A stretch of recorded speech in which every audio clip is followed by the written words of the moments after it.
আসসালামু আলাইকুম রহমতুল্লাহ। Hello viewers, ষষ্ঠ শ্রেণীর শিক্ষার্থী বন্ধুরা, আশা করি ভালো আছো। ম্যাথ এডুকেয়ার জোন অনলাইন শিক্ষা পরিবারের পক্ষ থেকে তোমাদের সবাইকে স্বাগতম। আজকে তোমাদের গণিত বইয়ের অনুশীলনী 4.1-এর 5-এর খ নম্বর থেকে আলোচনা শুরু করব। চল আলোচনা শুরু করা যাক। 5-এর খ বলছে এক্স এর আকরিক সহগ নির্ণয় করো। কি যে এক্স এর আকরিক সহগ নির্ণয় করতে বলছে। সহগ কিন্তু দুই প্রকার, একটা হচ্ছে আকরিক সহগ, আরটা হচ্ছে অঙ্কের সহগ। ঠিক আছে, অঙ্ক সংখ্যা থেকে সহগ বের করতে হয়। তাহলে এখানে আছে দেখো, এই যে এ একটা এক্স, একটা বলছে কার এক্স এর আকরিক সহগ নির্ণয় করতে, তাহলে এক্সের সহগ কী হবে? এ হবে।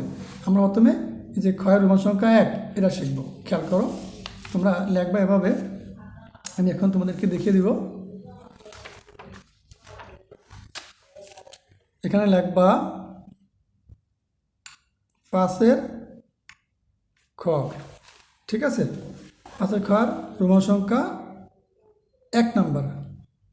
তারপরে বলছে কি এ এক্স।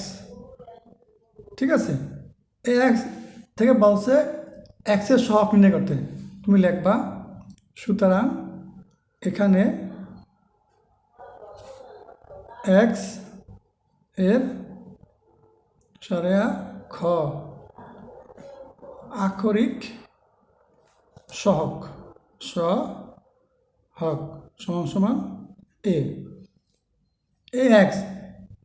এক্সের সাথে যে মানটা গুণাকার আছে সেটি এক্সের আক্ষরিক সহগ। এই যে এখানে আক্ষরিক মানে অক্ষর। আমরা যে সরাসরি এক ক খ এবিসিডি ব্যবহার করি না, আক্ষরিক মানে কি অক্ষর, অক্ষর সহগ, অঙ্ক সহগ না। অঙ্ক সহগ হলে কত কি 2, 5, 3 এগুলো। এখানে আছে আক্ষরিক সহগ, এই জন্য এক্সের সাথে গুণাকার আছে এটাই এক্সের আক্ষরিক সহগ। লেখবা এখানে এক্সের আক্ষরিক সহগ সমান সমান এটাই উত্তর। এখানে অ্যান্সার লিখে দাও। আশা করি বুঝতে পেরেছ। এবার আমরা রোমান সংখ্যা 2 নম্বরে সমাধান করব। দেখো রোমান সংখ্যা 2 বলছে কি, এই যে রোমান সংখ্যা 2 বলছে এ এক্স প্লাস 3। কার? এক্সের। এই 3 কোনো কাজ নেই, আমরা এক্সের আকরিক সহগ বের করব। খেয়াল করো, এ এক্স প্লাস 3 লেখবা এখানে সুতরাং দিয়া, এখানে কমা দিবা, কমা দিতে পারো এক্স এর আকরিক সহগ সরেয়া খ, যে আকরিক সহগ। আকরিক সহগ কত? এই যে এক্সের আকরিক সহগ, এক্সের সাথে গুণাকার আছে তাহলে এক্সের আকরিক সহগ হবে এনে পাশে অ্যান্সার লিখে দাও। আশা করি বুঝতে পেরেছ। এবার আমরা রোমান সংখ্যা 3 নম্বরে দেখব। রোমান সংখ্যা 3 এ এক্স প্লাস বিজেড।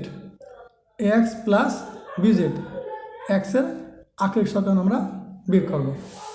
দেখো রোমান সংখ্যা 3 তো এখানে রোমান সংখ্যা 3 এ x plus b z, x plus b z. একটু ধৈর্য ধরে তোমরা ভালো করে দেখো, চমৎকার অঙ্ক, আমি সুন্দর করে তোমাদেরকে বুঝিয়ে দেব। লেখবা এখানে কমা দিতে পারো এক্স এর আকরিক সহগ, এক্স এর আকরিক সহগ, এক্স এর আকরিক সহগ মানে এক্সের সাথে যে মানটা গুণাকার আছে সেটি এক্সের আকরিক সহগ। এখানে কি আছে? এক্সের সাথে গুণাকার আছে তাহলে এক্সের আকরিক সহগ হবে এখানে লেখো, পাশে অ্যান্সার লিখে দাও। আশা করি বুঝতে পেরেছ। এবার আমরা রোমান সংখ্যা 4 দেখো, এই যে 4 ফি এক্স ওয়াই, এখান থেকে আমরা এক্সের আকরিক সহগ বের করব।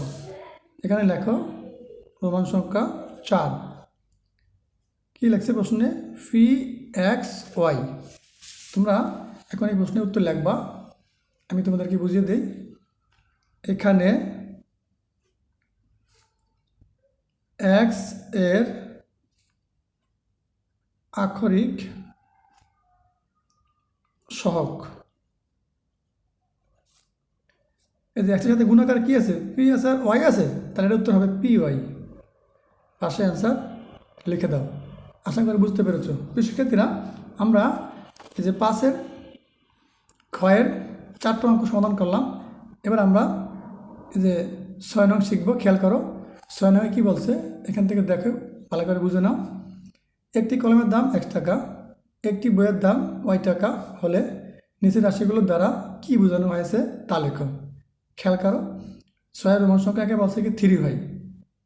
এই যেখানে একটি বইয়ের দাম y টাকা, 3y মানে কটা বইয়ের দাম? গুণাকার আছে, 3y মানে 3টি বইয়ের দাম। খেয়াল করো, এখানে লেখো 6 নাম্বার দেওয়া রোমান সংখ্যা 1 বলছে কি 3y। খেয়াল করো, এই যে প্রশ্ন বলছে একটি বইয়ের দাম y টাকা, তাহলে এখানে 3y আছে, y সাথে 3 গুণাকার আছে, তাহলে 3 এর সমান কী লেখা যাবে? 3টি বইয়ের দাম, 3টি বইয়ের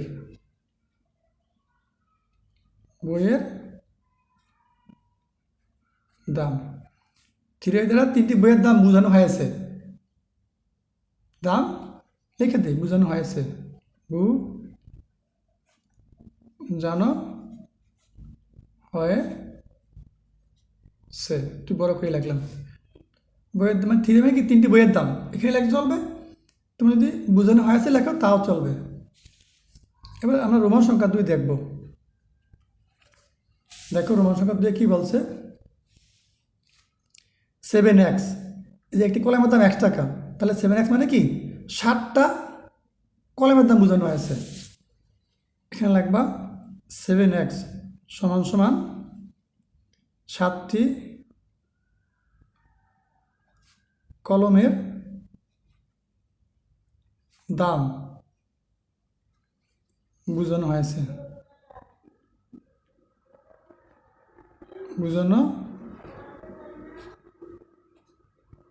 এখানে দাঁড়িয়ে দেব। পাশে অ্যান্সার লিখতে পারো, লেখলে হবে না লেখলে হবে, কারণ তো আমরা এটাই প্রশ্নের উত্তর জোরে লিখি। ঠিক আছে, এবার দেখো আমরা রোমান সংখ্যা 3 দেখব। রোমান সংখ্যা 3 বলছে কি x প্লাস 9y। x মানে কি একটি কলমের দাম, আর y মানে কি একটি বইয়ের দাম, তাহলে 9y মানে কি 9টা বইয়ের দাম। খেয়াল রাখবা, রোমান সংখ্যা 3 x প্লাস 9y, এখানে সমালোচনা দাও। x মানে কি একটি কলমের দাম, লিখবা একটি কলম ও 9টি, 9 অন্তত 4 ঠিক আছে, 9টি বইয়ের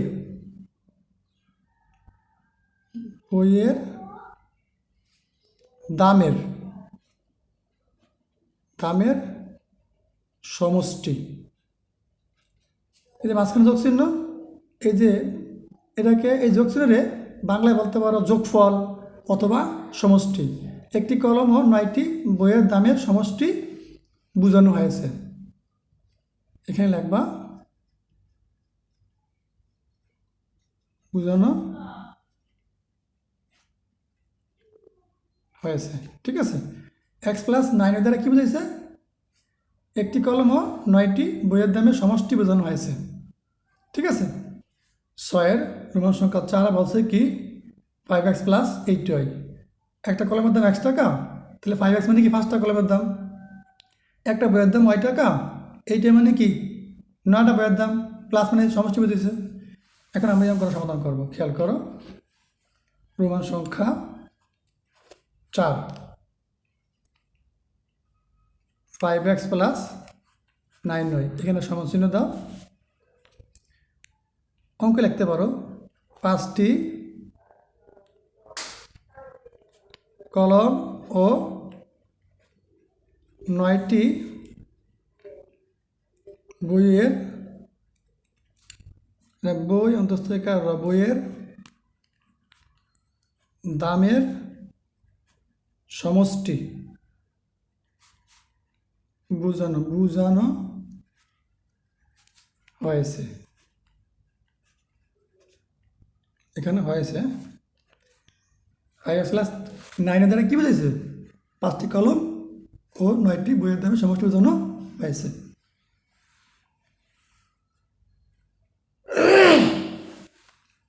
এবার আমরা রোমান সংখ্যা 5 দেখো, এই যে রোমান সংখ্যা 5, 6y প্লাস 3x বা 6y যোগ 3x বা 3x বা 3x। অঙ্ক নাম্বার 5, 6y প্লাস 3x। আমরা এখন এটা সমাধান করব। এখানে লিখবা 6y প্লাস 3x। খেয়াল করো, একটা বইয়ের দাম y টাকা, তাহলে 6y মানে কি 6টা বইয়ের দাম, একটা কলমের দাম x টাকা, 3x মানে কি 3টা কলমের দাম। লিখবা 6টি বই ও 3টি কলমের দামের সমষ্টি বোঝানো হয়েছে।